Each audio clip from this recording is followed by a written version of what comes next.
Hey, what's up? John Sonmez from SimpleProgrammer.com.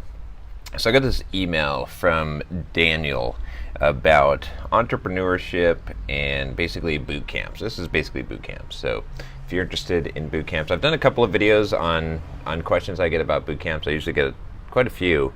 So I think this is an important topic to talk about because there's a lot of boot camps out there. It's sort of a confusing thing for a lot of people, and it's a hefty investment. Not as big as some colleges, but I like boot camps in general, but you have to watch out for it. So make sure you get a good one. So anyway, Dan says here, I work in retail and run math and chemistry tutoring service on the side. A few months ago, I started teaching myself programming. I'm progressing well, but looking for something to accelerate my focus in learning so I can score a software developer job ASAP.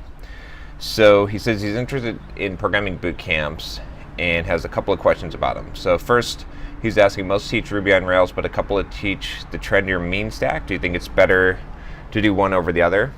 Personally, I wouldn't invest too much in Rails right now. I know some people are going to get upset by that, but the reality is I think the mean stack is probably it is obviously more trendy, but I think that's probably more the direction the future is going.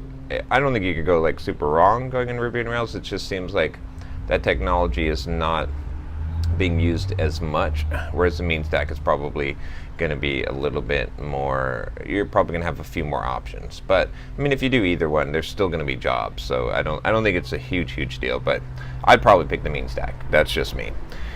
And then he says, I have about 11K in savings, and most of these New York City boot camps are 15 to 16K. Do you think it's worth borrowing the rest of the money, or should I wait to save up to pay cash? Else, is it even worth spending this ridiculous amount of money in the first place?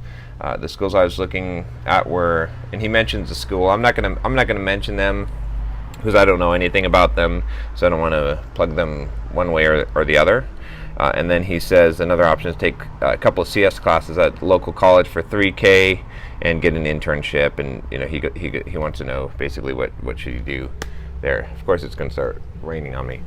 But so here's the thing with the boot camps. I'd say, first of all, like as far as saving the money or borrowing the money, I'm of the mind don't go into debt, right? I talk about this a lot. So it's not a huge amount of debt.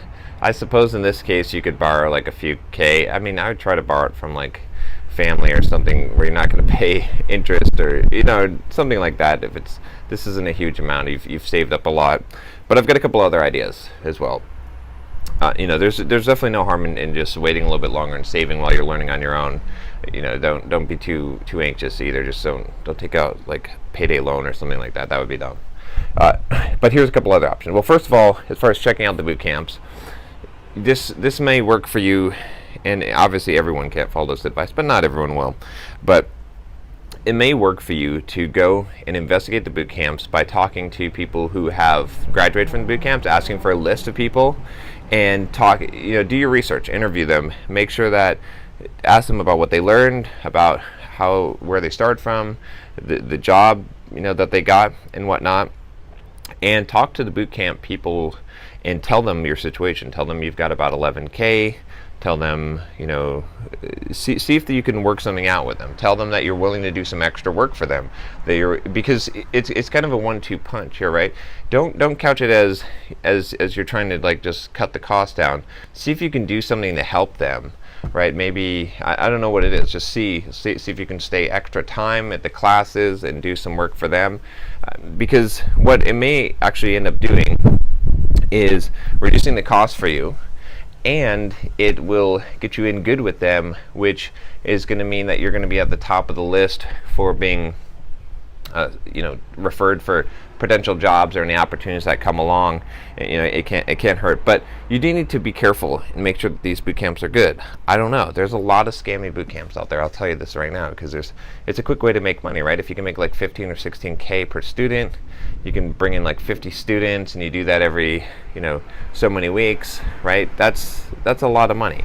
It's tempting for a lot of people to try to make the easy cash doing that. So check it out first of all, and in checking it out, you'll probably get the opportunity. If you're thorough with this, I think that the money gap won't matter that much. I mean, if you think about it, if you're running a boot camp, you're not really going to care so much if you're making 11K, doesn't matter if you get the full 15 or 16.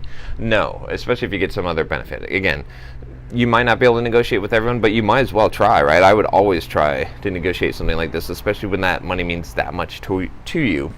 But I wouldn't go the college route. Not taking a couple of classes, hoping to get into the internship program. I don't think that. I mean, if you're going to go to college, but taking a few classes, I don't think that's going to do anything. If your goal is to learn programming, the boot camp is going to be better. If your goal is to get a piece of paper that's possibly going to help you with your career, then go the full college route. But yeah, hope that helps. And thanks for the question. And if you like this video, subscribe. Talk to you next time.